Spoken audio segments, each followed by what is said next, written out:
start off for the quarterback position. We'll go with our boy Cam Newton. Pretty crazy.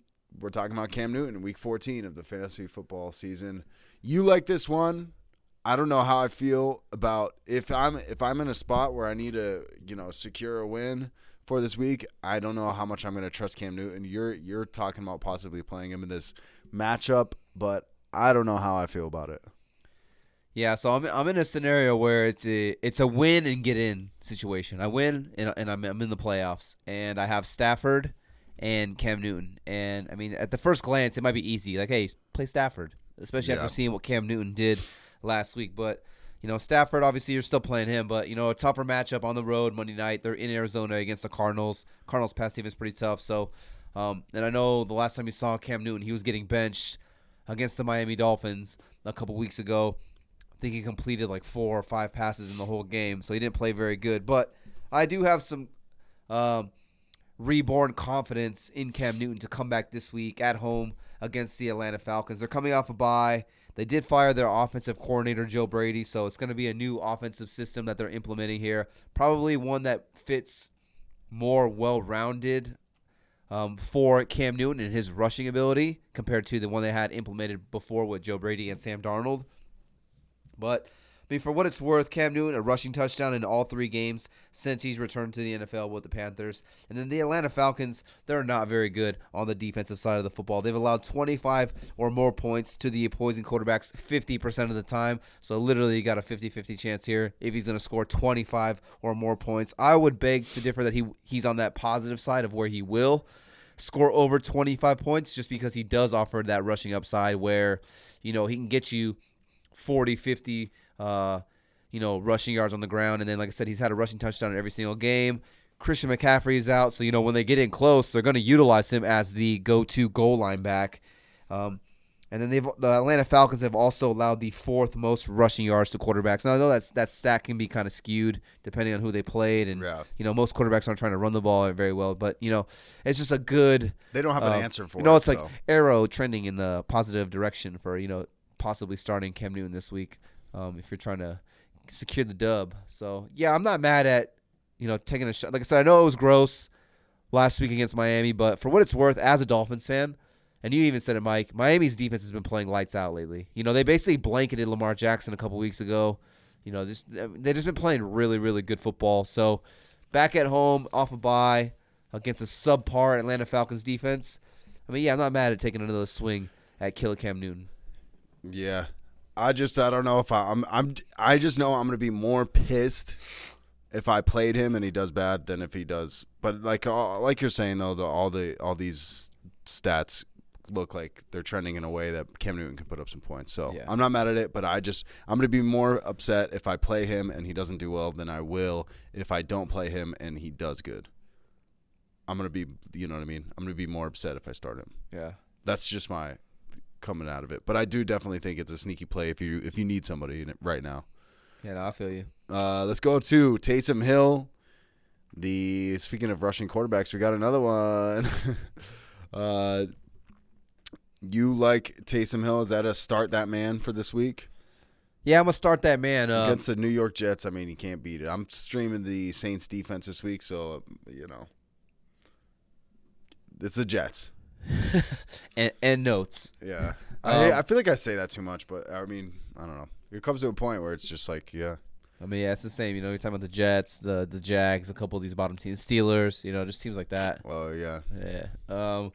But yeah, Taysom Hill, especially in these leagues where you only get 4 points for passing touchdowns instead of 6, these rushing quarterbacks just really have like a boost, because they do offer that safe floor with the rushing ability. I mean, Taysom Hill last week throws 4 interceptions, and he somehow still scores you 20 fantasy points. And it's largely, in fact, because he had 11 rushes for 101 rushing yards. So it's like he's getting it done on the ground.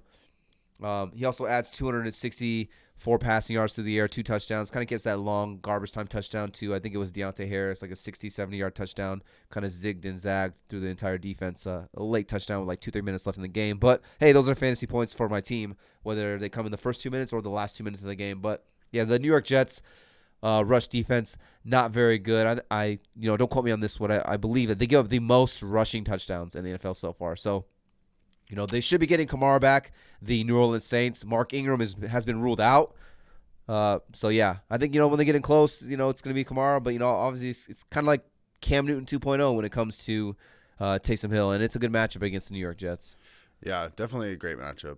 Taysom Hill rushing upside, love it. Get some rushing touchdowns for the second best number 7. Who's at quarterback? Who's the first? Bro, come on. John Elway? Talking about, I guess second best. That's a big number. Should be like 20th or something. Anyways, let's go on to start that man, our boy Joe Burrow. And Joey B here. Come on, man. Yeah, I mean, I feel like I got a little bit more confidence in Joe Donkey this week than I guess most people do. It's kind of coming off a quote-unquote bad game last week against the Los Angeles Chargers. But in a bad game against the Los Angeles Chargers, who have a really good pass defense. I mean, they have one of the best pass defenses in the NFL. Still put up 300 passing yards, a touchdown, and 2 interceptions. But if you look closely at that game, he hit Jamar Chase down the sideline, right in the numbers, like literally threw a dime, put it right in the breadbasket, and it would have been like a 60, 70-yard touchdown. And Jamar Chase, a little too much bread, a little too much butter on those fingers there because he had a little boopsie boops and, kind of juggled the ball and threw it right into the air into, I believe it was our boy Mikey Davis's hands. Yeah, actually, that was crazy. He got the interception there. So, but if you take away that interception, I mean, you're looking at Joe Burrow putting up, 370 passing yards and 2 touchdowns with just 1 interception, which is a huge, huge difference for his stats and his numbers. Like I said, in a game against a super tough Los Angeles Chargers pass defense. This week, they're at home against the 49ers. The Niners got a decent defense, but it's nothing you're shying away from. They've actually allowed a 68% completion percentage. That's the 5th highest in the NFL. So, yeah, I'm not mad at taking another shot at Joe Burrow this week. You got T. Higgins, who's, coming on second year. Jamar Chase is, he's Jamar Chase. I know he had the drop last week, which would have resulted in like the 60, 70-yard touchdown. But, I mean, besides that, Jamar Chase has been phenomenal. And, Tyler Boyd, a solid third wide receiver as well. So, yeah, I do like me some Joe Donkey this week at home against the San Francisco 49ers. Do it. Light it up. Joe Burrow. You know who you should not light up? Our boy Matt Ryan. Cigarettes. Matty Ice. Should not light up cigarettes. You're going to sit that boy. Matt Ryan, I know he's probably the most man of men because he's much older than most men out on the football field. But I'm going to say sit that boy for this week for Matt Ryan. It's just not like, I feel like Matt Ryan for a while he was good one week, good, bad the next week, good one week, bad the next week. But it seems as though he just is kind of now just not good. That's for fantasy wise.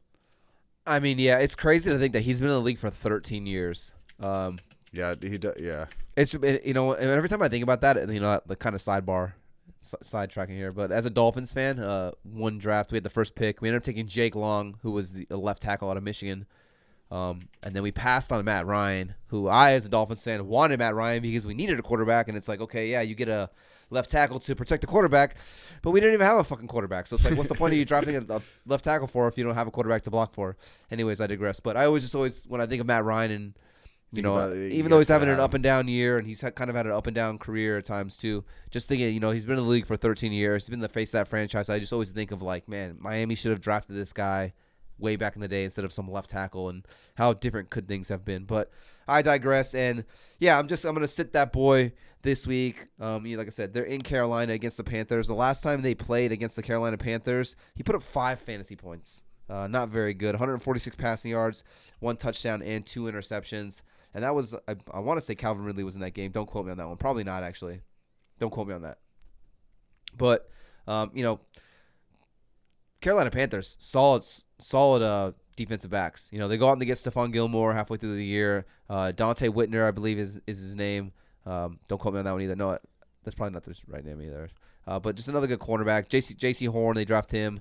So, just a couple of really good corners. Jeremy Chin, good safety.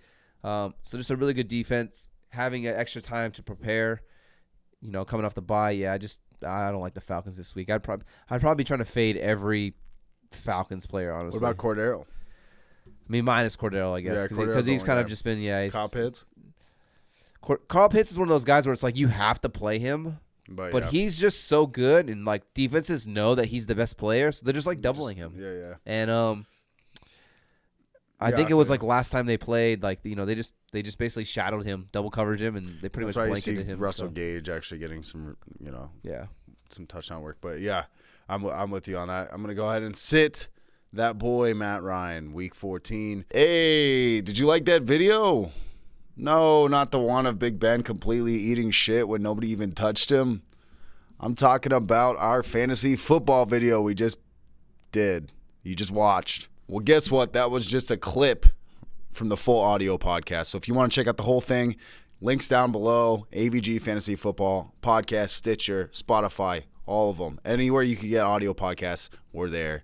Go ahead and check it out. And if you don't want to look at your fantasy team to look the way Big Ben does right here, wait for it.